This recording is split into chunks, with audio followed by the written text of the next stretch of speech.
माय English book grade 6 म्हणजेच इयत्ता 6वीच्या English पुस्तकातील 1.3 आहे secret plan of the vegetables. आज आपण त्याचं वाचन करूयात आणि त्याचा संपूर्ण स्वाध्यायही सोडवूयात. चला तर मग 1.3 secret plan of the vegetables. Warm up activity दिलेली आहे इथे. A, match the test with the fruits and vegetables. इथे फ्रूट्स आहेत, व्हेजिटेबल्स आहेत, त्यानुसार त्यांची टेस्ट जी आहे इथे चव दिलेली आहे. मग चव कशी असते आपण पाहूयात. जोडी लावायची आहे. सॉल्टी म्हणजे सॉल्ट, मीठ, बरोबर ना.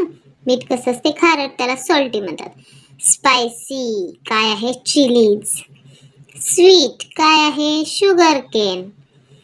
सोअर आंबट काय असते?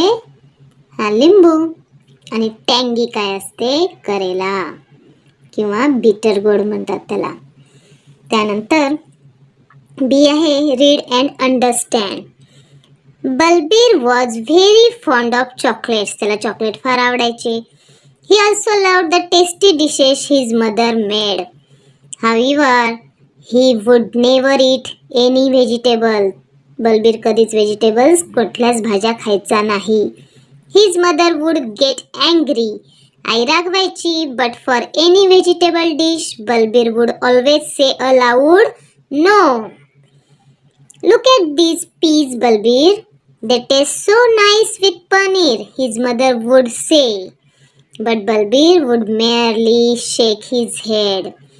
Name any vegetable and Balbir would turn his face away. He would not look at even gajar halwa topped with nuts and raisins. बघा, तो कुठलाही काही केलं तरी भाज्या खायचा नाही. गाजर हलवा सुद्धा त्याला आवडत नव्हता. Balbir's father and mother would get very angry. रागवायचे आई वडील.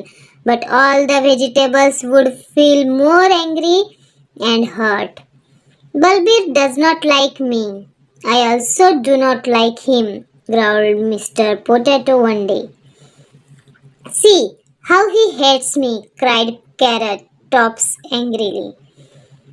I would like to scold the fellow, said Miss Bhindi.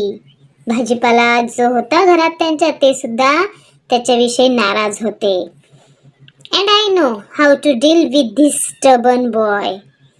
Stubborn म्हणजे हट्टी मुलगा जो आहे त्याला कसं सरळ करायचं मला माहिती आहे, असं कोण म्हणालं? मिस्टर करेला said with a naughty smile. By the time dinner was ready, all the vegetables had worked out their plan. Balbir was fond of egg curry. त्याला अंडा करी आवडायची.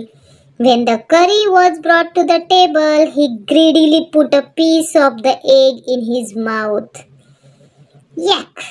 This egg is bitter, he cried.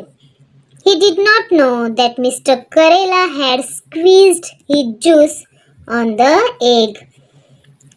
Mister करेलाने काय केलं होतं? त्याचं स्वतःचं juice आहे त्या अंड्यावर टाकलं होतं. त्यामुळे अंड कसं लागलं त्याला? बिटर म्हणजे कडू लागलं. Rubbish, his father shouted. But Balbir said, it is really bitter papa, and asked for custard. Custard मागायला लागला तो.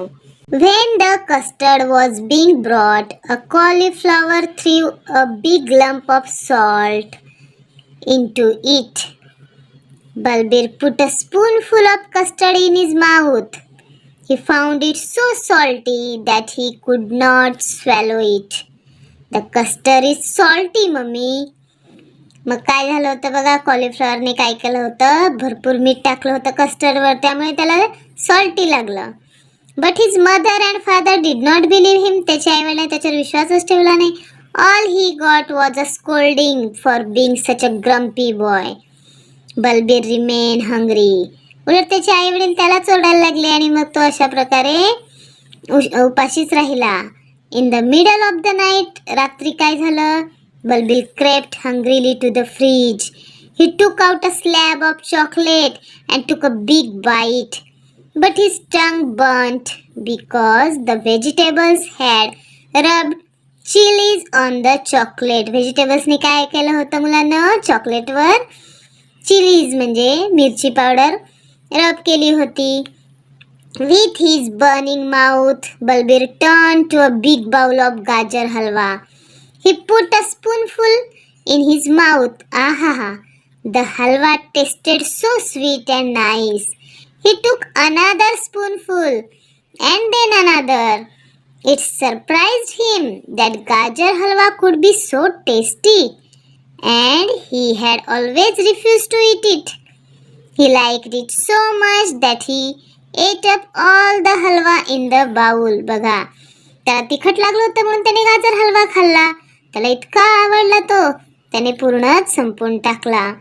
Next morning, Balbir's mother opened the fridge to take out milk for making tea. She found the bowl of gajar halwa empty. Who has eaten the gajar halwa? She asked. I ate it, Mummy, Balbir said. You hate vegetables, do you not? Yes, Mummy, I did hate vegetables, but I don't anymore. Balbir's mother was happy. Good boy, she said and hugged him. तर अशा प्रकारे आपण हा पाठ आता वाचन केलं. पुढे आहे वर्ड बास्केट. ग्राउल म्हणजे काय? Made a low noise in the throat to show अँगर, म्हणजे राग दाखवण्यासाठी आपण हळू आवाजात जे बोलतो ते. नंतर आहे ग्रीडीली म्हणजे काय? Acting in a way that shows a desire for more food that is actually needed. Greedy म्हणजे हावरटपणे. त्यानंतर स्क्वीज्ड म्हणजे काय? Pressed something hard for a particular purpose, म्हणजे एखादी वस्तू स्क्वीज करणे म्हणजे पूर्ण त्याचा रस काढणे, त्याला दाबून त्याचा रस काढणे. Scolding, speaking angrily to someone because he or she has done something bad or wrong, म्हणजे ओरडणे. मम्मी पप्पा ओरडले ना त्याला स्कोल्डिंग म्हणतात. नंतर आहे discuss in pair. Analyst the advantages of healthy food and disadvantages of packed food. आता आपण पॅक्ड फूड खातो ना आपण, तर मग त्याचे काय डिसॲडव्हान्टेज आहेत म्हणजे नुकसान आहेत, आणि हेल्दी फूडचे काय फायदे आहेत ते इथे डिस्कस करायला सांगितले. बघूयात बरं. Advantages of healthy food. Healthy फूडमुळे काय काय होतं? कीप्स अस हेल्दी, आपल्याला निरोगी ठेवतं. गिव्ज अस एनर्जी ऊर्जा देते. हेल्प्स अस ग्रो वेल, वाढीसाठी मदत करते. प्रोटेक्ट्स अस फ्रॉम इलनेस, आजारापासून रक्षण करते. आता पॅकिंग फूड कसं असते? May have excess salt and sugar, जास्त साखर आणि जास्त मीठ असते. हॅज फिवर न्यूट्रियन्स, अगदी थोड्या प्रमाणात पोषण मूल्य असतात. नंतर कॅन मेक अस अनहेल्दी, आपल्याला आजारी पडू शकते. मे कॉज डिसीजेस, वेगवेगळे रोग होऊ शकतात. पुढे आहे D. Read the grid carefully and encircle the names of the edibles mention in it, म्हणजे खाण्यासारखे जे काही वस्तू पदार्थ आहेत त्याला गोल करायला सांगितलं आहे. तर पहिलं बघा इथे दिले कस्टर्ड, नंतर आहे पनीर, नंतर इथे गोल केलाय आपण कॅरटला, नंतर आहे चिली म्हणजे मिरची, नंतर इथे आहे बघा भेंडी, आणि नंतर खाली आहे ज्यूस. त्यानंतर पाहूयात E. Classify the words in the given columns. इथे ॲडजेक्टिव्ज, नाउन, वर्ब्स, ॲडवर्ब्स असे कॉलम दिलेले आहेत. त्यातला आपल्याला वरचे हे शब्द आहेत ते योग्य ठिकाणी लिहायचे आहेत. ॲडजेक्टिव्ह काय आहे? Hungry, angry. नाउन नाम काय आहेत? Bowl, T. वर्ब्स म्हणजे क्रियापद काय आहेत? Run, catch. ॲडवर्ब्स काय आहेत? मिअरली, हंग्रीली. आता पुढे आहे F. Complete the following message using the given words. इथे वर्ड्स दिलेत ते इथे व्यवस्थित आपल्याला वापरायचे आहेत. आता मेसेज काय आहे बघा. Dear vegetables, you are our need, तुम्ही आमची गरज आहात. You give us vitamins and energy. You protect us from illness, आजारापासून रक्षण करतात. यू कीप अस हेल्दी, आम्हाला निरोगी ठेवतात. We must eat you to stay fit. आणि thank you for what you do for us, your fan Balbir. बलबीरने message लिहिलाय व्हेजिटेबल्ससाठी. पुढे आहे read the following words. Real, really. LY लावलाय ना. Greedy, greedily. आता तसंच आपल्याला इथे सफिक्स लावायचा आहे LY. चला तर मग लावूयात. स्लो, त्याचं लिहूयात स्लोली. हॅपी, हॅपीचं येईल हॅपीली. वायचा आय झालेला इथे हां. नंतर इझी, याच्यामध्ये पण वाय जो होता त्याचा आय झाला आहे आणि पुढे एल वाय लावला आहे. नंतर लाईक, त्याचा लाईकली. Weak, weakly. आणि क्विक, त्याचा क्विकली. सिंपल प्रेझेंट टेन्स, साधा वर्तमान काळ. Read and understand. I play, we play, he plays, it plays. You read, you read, she reads, they read. बघा, शी आणि ही असताना आपण एस लावायचा. बाकी आपण जसंच्या तसं मूळ क्रियापद जे आहे ते ठेवतो. आयला, वीला, यूला, बरोबर ना, देला. इट, शी आणि हिला आपण मूळ क्रियापदाला एस लावतो. कशामध्ये? प्रेझेंट टेन्समध्ये, सिंपल प्रेझेंट टेन्समध्ये. लक्षात ठेवायचं.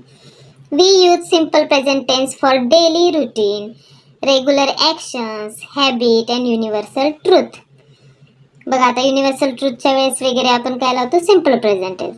किंवा डेली रुटीन असते, जे रोज घटना घडते त्याच्यासाठी, किंवा रेग्युलर आपली जी ॲक्शन असते, आपली सवय असते त्याच्यासाठी. एक्झाम्पल दिलंय, the sun rises in the east. रोज सूर्य उगवतो, बरोबर, पूर्वेला. ही रोजची घटना आहे म्हणून रायजेस एस लावलाय. नंतर शी ड्रिंक्स मिल्क डेली. ती रोज दूध पिते म्हणून एस लावलाय. I go to school every day. मी रोज शाळेत जातो. ही पण सिंपल प्रेझेंट टेन्स.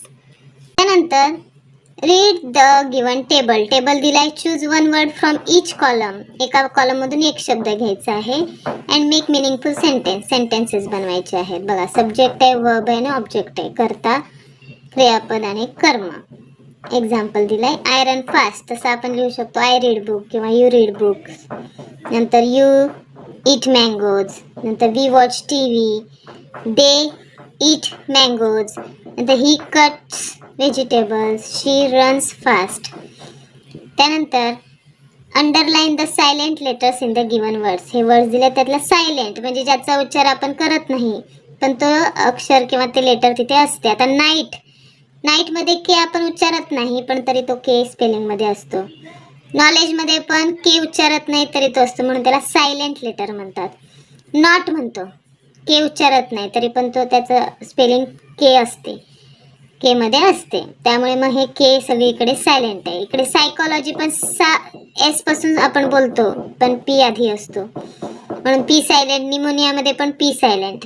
लिम, बचा उच्चार स्पष्ट होत नाही तो सायलेंट. डम, बचा उच्चार स्पष्ट होतो तो पण सायलेंट. कोम मध्ये पण ब सायलेंट आहे, बी सायलेंट आहे. ऑनेस्ट मध्ये अ बोलतो पण एच आधी आहे, एच सायलेंट. आवर मध्ये पण एच, स्कूल मध्ये पण एच. हे सायलेंट वर्ड्स लेटर्स आहेत. हा एक लेट्स प्ले स्नेक्स अँड लॅडर्स असा गेम आहे आणि त्यावरून आपल्याला तो खेळायचा आहे. तर अशा प्रकारे आज आपण secret plan of the vegetables ह्या पाठाचं वाचन केलं आणि त्यावरील संपूर्ण स्वाध्यायही सोडवला. चला तर मग पुन्हा भेटूयात अशाच एका नवीन व्हिडिओसह. तोपर्यंत धन्यवाद.